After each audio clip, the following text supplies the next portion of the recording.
So Lindsay, you have obviously seen and heard a lot of things during your career as a coach and as an athlete.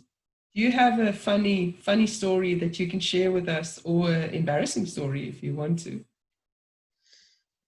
Yo, you know what? I actually have many, but I actually I'll share this one because it's the one that's jumped into my head. But I mean, I really do, and before I share the story, it's one of the things that I again absolutely love about running.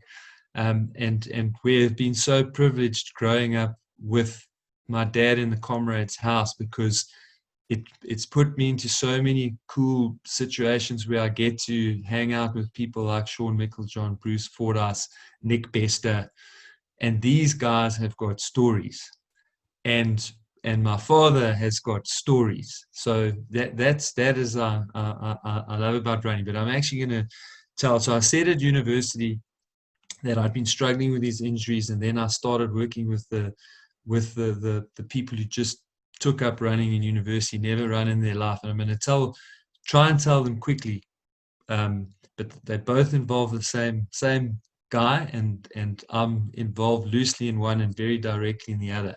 So it's a gentleman by the name of Cliff Faree, and he won't mind me mentioning his name, but he pitched up at the bar, and he's the one who he's actually responsible for me getting back into running properly and still being running this day.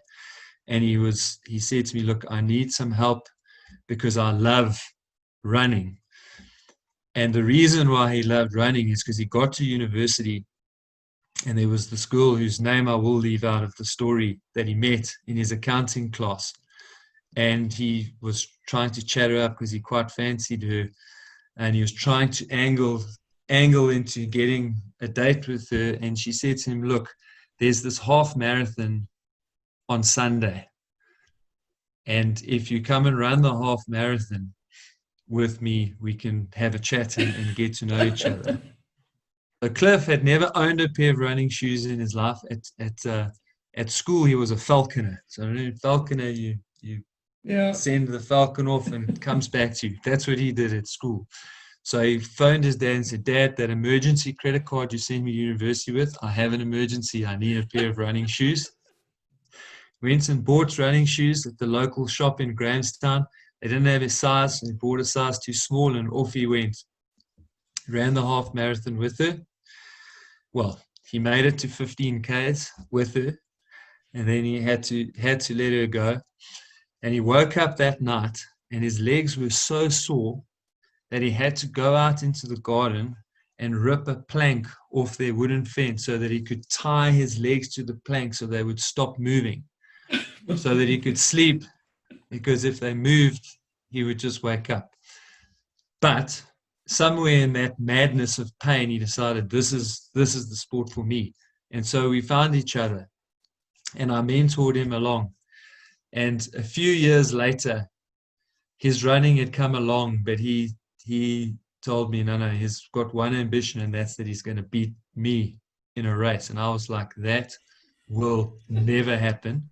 You will, we will both be dead before that comes to pass. And then a collection of circumstances took place that we went to run a 10K race, and I was so sick.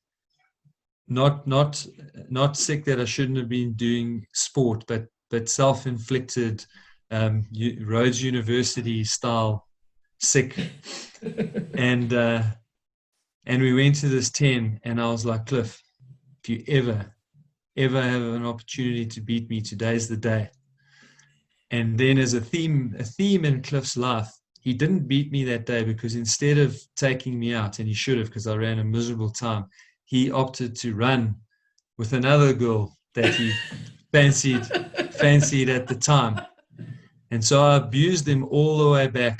We ran the race in Port Elizabeth, and I abused him all the way back to the university, telling him that's it. He'd blown his one and only chance. He'd never, ever get another chance to beat me. And then he challenged me to a 5K race the next Wednesday.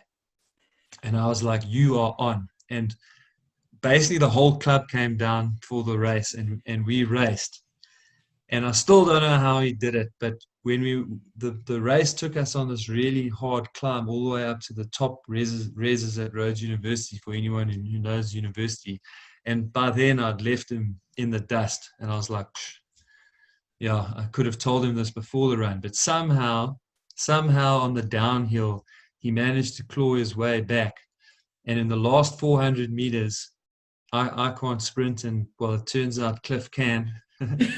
And so he smoked me in front of the whole athletics club.